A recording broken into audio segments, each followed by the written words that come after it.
ओडिशा गस्त पूर्व प्रधानमंत्री कहले सुभद्रा योजना नारी सशक्तिकरण को आग को बढ़ाइब। आज ओडिशा आसुछंती प्रधानमंत्री मोदी।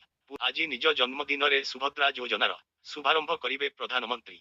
ओडिशा गस्त पूर्व प्रधानमंत्री नरेंद्र मोदी एक ट्वीट करिसंती। सुभद्रा योजनार शुभारंभ नहीं उत्साहित थुबा कहिसंती।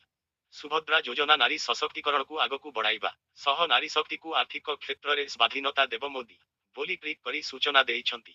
सेपटे आज प्रधानमंत्री नरेंद्र मोदींकर ओडिशा गस्त बारू मुख्यमंत्री मोहन चरण मांझी तांकू ओडिशावासींक तरफरु स्वागत करिसंती। एनेई निजर सोशल मीडिया एकाउंट एक्सरे मुख्यमंत्री मोहन चरण मांझी लेखुछंती, प्रधानमंत्री श्री नरेंद्र मोदी को ओडिशार पवित्र माटी को स्वागत। तांको नेतृत्व रे भारतर उन्नति और समृद्धिर दिगरे ओडिशा मध्य नुआ अध्याय लेखुछि।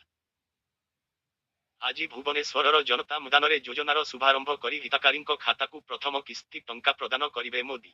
दिन 12टारे हेब सुभद्रा योजनार शुभारंभ।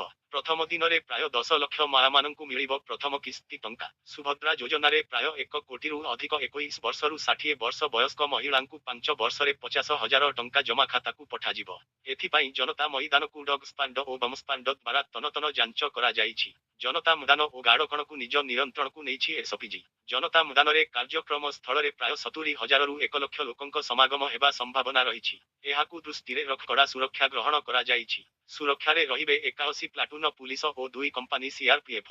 एहा सह 3टी यूनिट स्पेशल टाक्टिकल यूनिट मध्य नियोजित करा जाइछि। नुआ सरकार गठन परे प्रधानमंत्री मोदींक एहा प्रथम ओडिशा गस्त।